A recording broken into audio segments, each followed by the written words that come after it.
Welcome back to another episode of A Spectrum of Color. It's the podcast that celebrates the vibrant lives of individuals with diverse abilities and all of the families who support them. I'm your host, Janet Jones Jordan, and the goal of this podcast is to explore stories, share experiences, and provide resources and services for you and your family.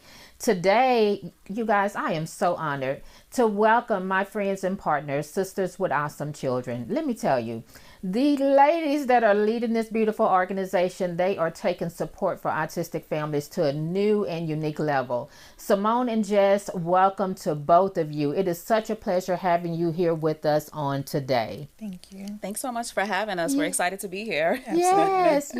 Thank you guys for having us. Listen, we're going to have a great time today. We're just going to talk. We're just going to share with families and be able to hopefully provide some support. So I am going to jump right in and get started. And I want to say, can you start by introducing yourselves and sharing a little bit about who you are outside of your organization? I'll start with you, Simone.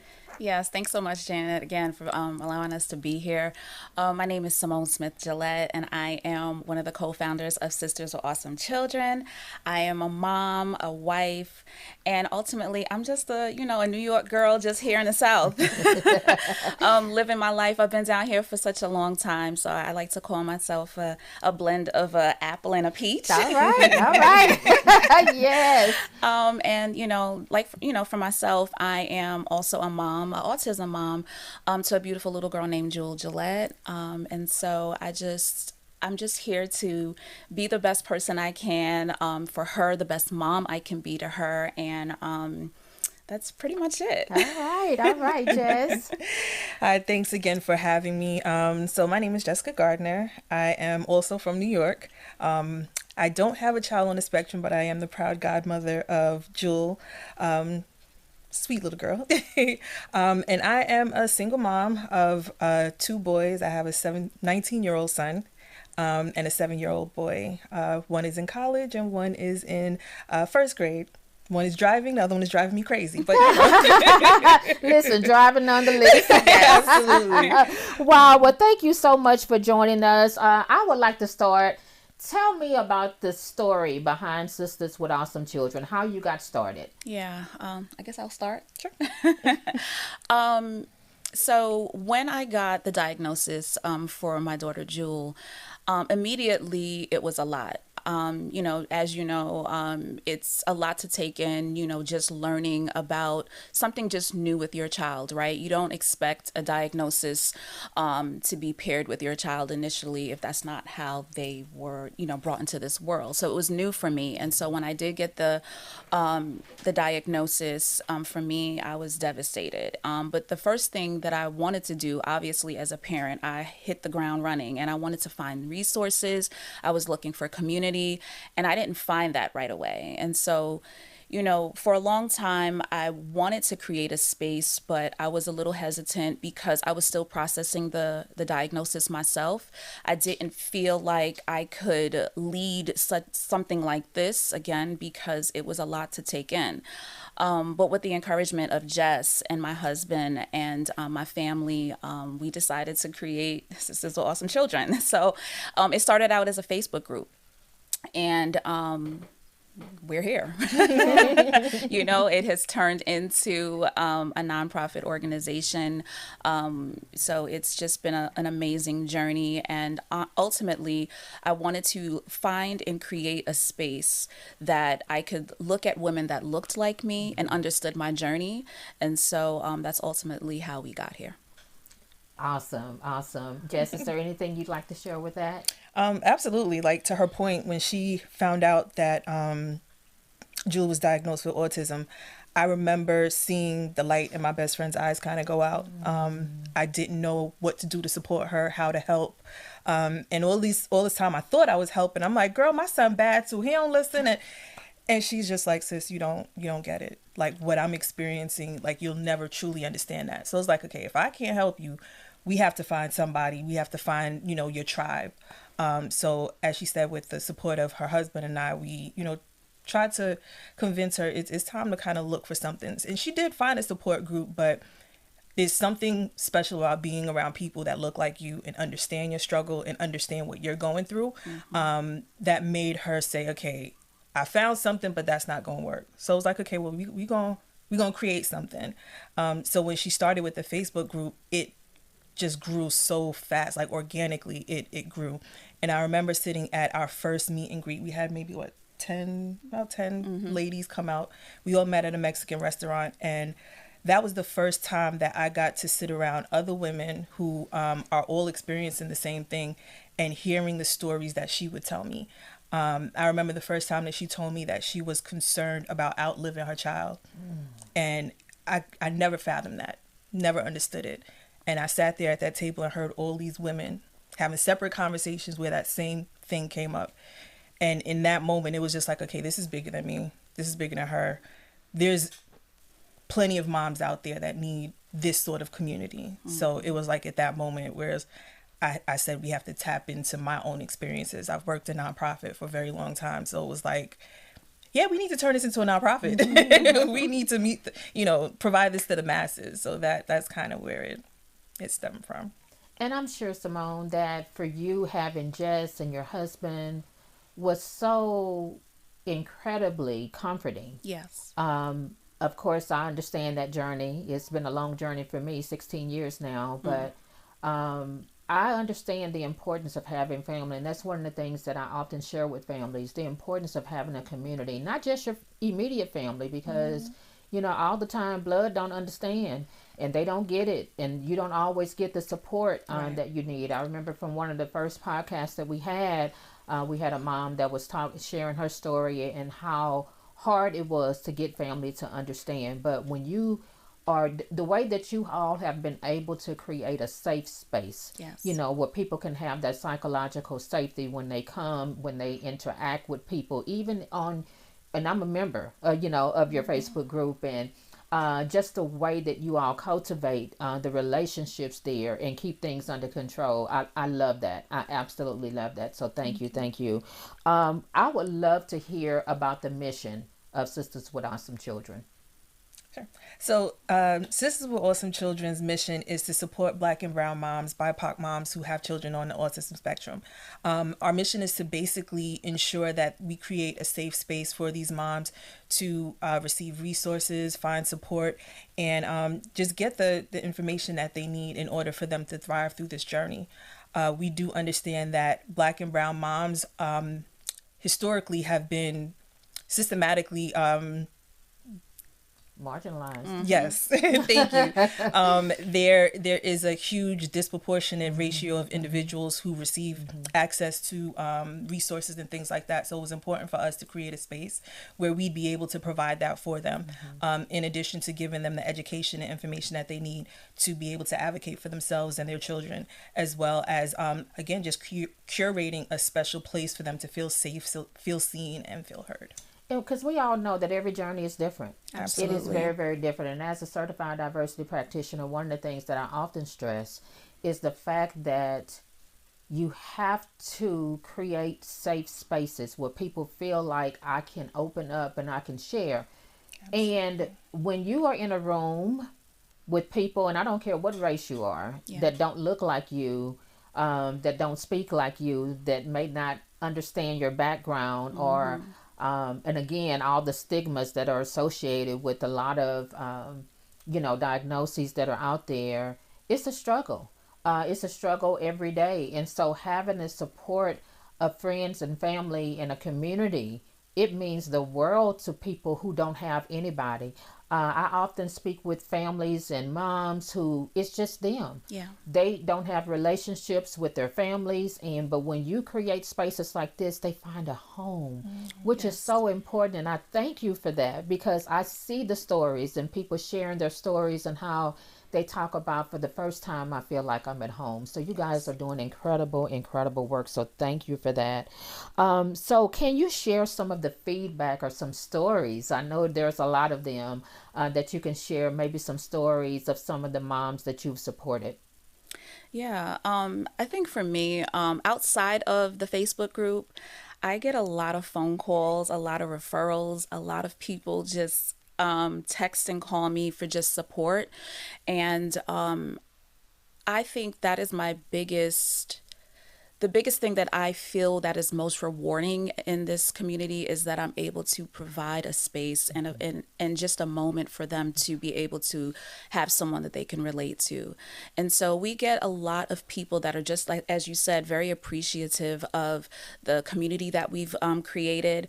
And so I have to say that recently we host our SWAC Virtual Connect. And there was a mom on there that really needed some support.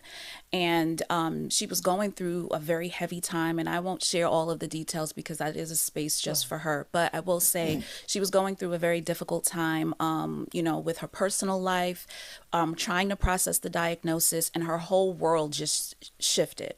And so I saw something. She was very quiet during that episode, and I took to that, and I had her stay after that episode, and we were on the phone for like an hour after. And it's those moments that allow me to see that this, as Jess said, that this community is way bigger than us. It's way bigger than my own experiences, because I know that we're really impacting a lot of women all over. So I just feel very appreciative. I'm thankful to God that He has led our steps to be here today. And I just hope that we continue our mission and to be able to help others in ways that we don't even imagine. Yeah, absolutely, absolutely. And just, being in a nonprofit area for as long as you have, I know that every nonprofit, even mine, we have challenges and struggles. And, just talk about some of the challenges and struggles that you see with your nonprofit. Absolutely. So as everybody knows, this economy that we're in right now, that is the hugest struggle, to be able to find the funding and resources that we need to continue the work that we're doing. So that's been a huge struggle, especially with the new administration that we have. Being able to stay authentic to who we are and our mission, and just being steadfast and being able to support Black and brown moms. A lot of corporate sponsorships are not rolling in the way that they used to. So we're faced with, do we water down who we are so that we can get these, sponsorships, or do we stay authentic to our mission and what we do, and continue to find other ways? So that's really what the struggle has been, trying to diversify our funding streams and finding other ways to be able to make the money and provide the services and the programs that we need for our families. So that's been a huge struggle. The other side of it is really amplifying our voices. We've done, a very good job. Simone has been monumental in making sure that our social media presence is, just out there, and the branding and what have you. But being able to amplify our voices so that we're really able to connect to the masses, so that people truly understand that there's a support of women who are here to kind of, be there for them, not just here in Atlanta, not just, here on the East Coast, but globally. Yeah. So we really want to be able to amplify our voices to that extent where we're able to kind of duplicate what we're doing in different cities, different states, different countries, so that moms always feel supported regardless of where they are. Yes, that's amazing. And I know recently you guys were featured on a show or something. Can you guys talk about that a little bit? Oh my gosh. Yeah. So we got called, I think it was because of our social media presence, which was great. A producer reached out to us and featured us on a reality TV show. It was amazing. We had, an opportunity to meet the production team and the mother that was just received a diagnosis of their child. So a few of our board members attended that taping with us, and it was definitely impactful. And even from that episode, there were a lot of people that reached out to us because of that exposure. And so it just speaks to the mission. It speaks to what we do. Everything that we do is from the heart, and we're just so thankful. And it was a great opportunity for sure. Yeah. So talk about, Simone, how has this, the development of the nonprofit, how has it shaped you as an individual? Wow, that's a really good question. Gosh, I feel like I'm gonna cry. For real. When I got the diagnosis for Jewel, it was very, very hard for me. This, Sisters with Awesome Children, I say it a lot. It has saved me in ways. I battled anxiety and depression after that diagnosis. And I was just devastated. You find that there are some moms that, they were relieved that they had that diagnosis, right? For me, I'm going to honestly say I was not. I was angry for a very long time. Some days I struggle with it, but having a nonprofit and having SWAC has taught me that you can turn your pain into passions. You can, no matter what you go through, there's a silver lining if you allow your path to lead you to greatness.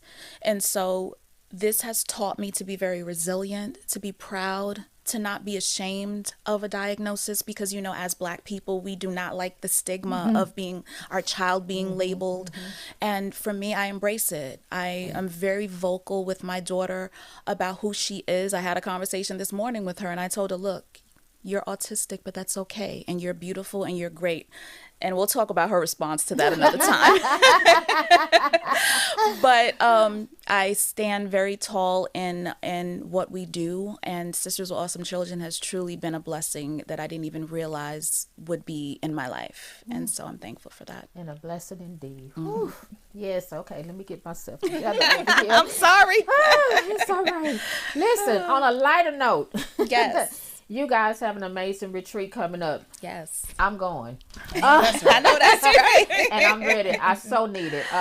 But I want you to talk more about, the retreat that's coming up and maybe some of the other things that you have coming up as well. But I know in October, yes, that's where I'll be. Oh, yes. Because I need to be. And we're There's happy a lot you're going coming on, and I need to be there. So Yes. tell us more about what mothers can expect at this event. Wow.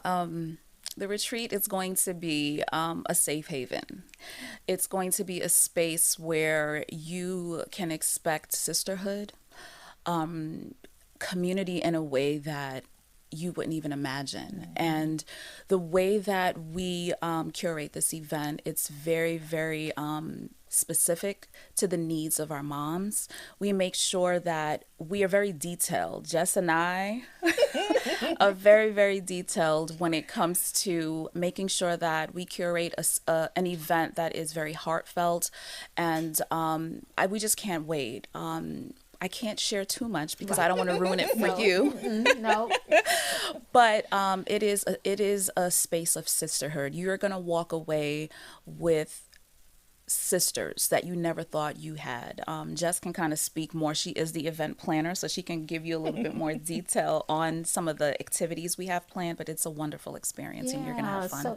So Jess, retreats like this, I can't express enough how necessary they are, just for resetting and just kind of decompressing and relaxing, and because we go through so much on a daily basis. And I know that there are moms and families out there that go through much more than what I go through, with my own son. Absolutely. But when I tell you that sometimes we have other factors, that we deal with, I'm dealing with the illnesses of some family members that just totally unexpected, took me by surprise. And so navigating the needs of my son, and so I'm looking forward to it. So absolutely, talk about why retreats like this are so important for moms and why it's so necessary. Oh, it's so necessary on a number of different for a number of different reasons. One of the things that I can say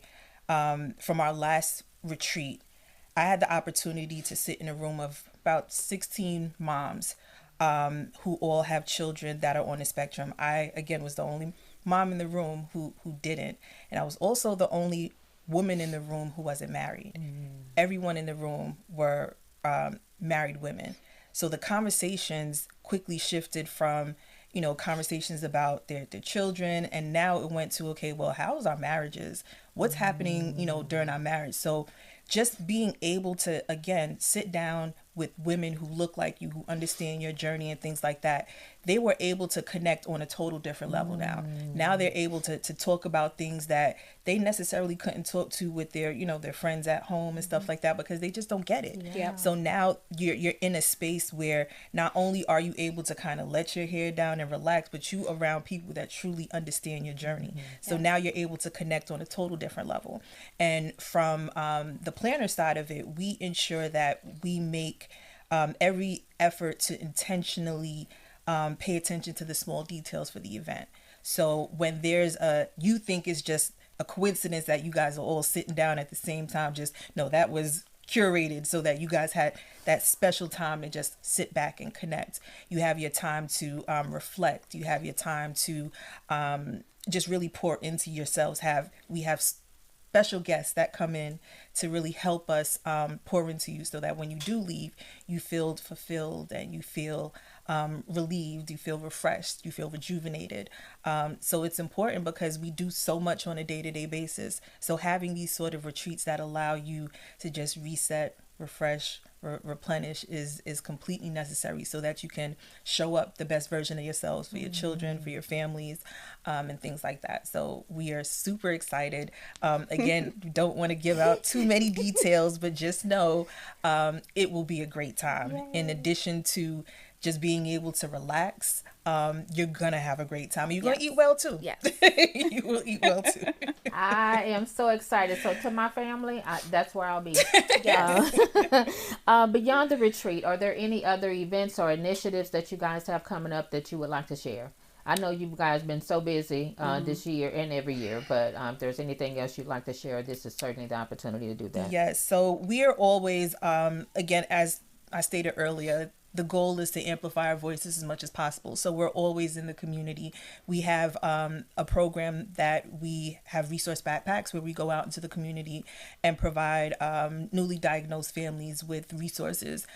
These backpack contains all sorts of information. Some of it is business owners from our own community that offer services or products that we place in the backpacks, in addition to just information, toolkits, resources, checklists, and other service providers that would be beneficial to families who've been newly diagnosed and to those families who have existing children on the spectrum. So we try to go out into the community as often as possible so that we're able to give these backpacks out to the moms that need it the most. So anytime there's any sort of health fairs, community fairs, events at the schools and things like that, we're constantly trying to go out into the community just so that the individuals that need it the most are able to benefit from it. Absolutely. Awesome. Also, to add to that, we also have the SWAC Virtual Connect that we offer at the end of the month to all of our moms. And so it's another opportunity if those moms that can't, attend any of our in-person events, they can log in, and one of our members in our group, she leads that session and she does a wonderful job. And so we do that the last Friday of every month. We post that information in our group, and there's so many moms that join and they have a wonderful time just having conversation. So it's very casual. You can bring some wine, discuss a topic, and it's just a casual conversation. So it's nothing that is, you have to feel like you have to perform by any way. It's just, connection. And a lot of moms connect in that space as well. Good. So you don't have to come with your notepad during that time. No. It's just chat. Whatever you want to talk about. That's awesome. That's awesome. Again, creating unique spaces for families that need it most. Now, what do you hope people listening today will take away from this conversation? What is your hope? My hope is that if you are a mom out there that has a recent diagnosis of your child, or if you're struggling with a diagnosis for your child, just know that you're not alone. There's so many of us out there that are experiencing what you're experiencing. And so just find ways to find community. And if you don't, you can always create your own space of community. And so just feel encouraged. Know that, don't be too isolated, because I know what that feels like at times. Just take the steps to create a community if you can't find one, for sure. And that is so important. I often share with moms that sometimes you can't find what you need. You just got to go build it. You build it, they'll come. We can never have enough of these type of resources. There's always room for more. And I want to make sure that I'm always supportive of whomever, Absolutely. is out here. Because a lot of times it's therapeutic for people, Yeah. to be involved. And if that's the way that you can give, then by all means, there's Yeah. some people who can use it. So Mm-hmm. again, I just want to say thank you. So finally, how can people support the work that you do, and how can they stay connected to Sisters with Awesome Children? Yeah, I can talk about our social Oh, media. where's she Yeah, so we can be found on Instagram, Facebook, and LinkedIn at Sisters with Awesome Children. You can also donate to our organization. Our website is www.sisterswithawesomechildren.org. Volunteer opportunities are available as well. When we have our events, we always need hands on deck when it comes to those community events that we host. And I think Jess can kind of chime in on some of the other things that we may need support in. Oh, so of course, donations, donations. In order for us to continue the work that we're doing and build on the programs and services that we offer, we definitely need capacity to do that. So all of the funding that we receive either goes towards the families that we support directly, or to provide services and expand on that. So one of the platforms that we're working on now allows us to conduct service coordination with community partners for us to be able to provide a streamlined process of referrals from service providers to service providers. So we're in the process of just doing some grassroots fundraising in order to support that. Any volunteers that are just interested in doing any sort of service coordination and being able to assist us in that, we're always looking for it. So to Simone's point, the website is there, sisterswithawesomechildren.org, where you can inquire about these opportunities and to donate as well. All right. So before we leave today, is there anything at all you would like to share to our listeners on today? Oh, wow. There are three things that helped me get through the diagnosis, and I call it the 3 A's. It is acceptance. Being able to accept the diagnosis is the first thing, right? Then being able to adjust your life to fit your child's needs. That's the second thing. And then the last thing is advocacy. So, some people are not the type of people that want to go out there and be on the front line and do all of that. But advocacy could be educating your families to understand what the diagnosis looks like, being supportive to your child in a way. Don't be afraid and embrace the diagnosis. Things will be okay. And just, be able to support them in ways that you might not recognize initially, right? You may not understand what that process is because I don't have all the answers. But as long as I put myself in spaces to be able to learn and grow, my child will also learn and grow as well. So just accept, adjust, and advocate. That is what I would leave with. That. I love that. All right, and you, Jess? Being, again, not someone who is a mother of an autistic child, just being an advocate and being an ally to the community. I would encourage all supporters of mothers and caregivers of autistic children to just lead with empathy. Mm-hmm. Just lead with empathy. You don't know sometimes how just a listening ear can go a long way. Yes. So I would just encourage them to stay encouraged. Sometimes you are the support and the backbone that these family members need.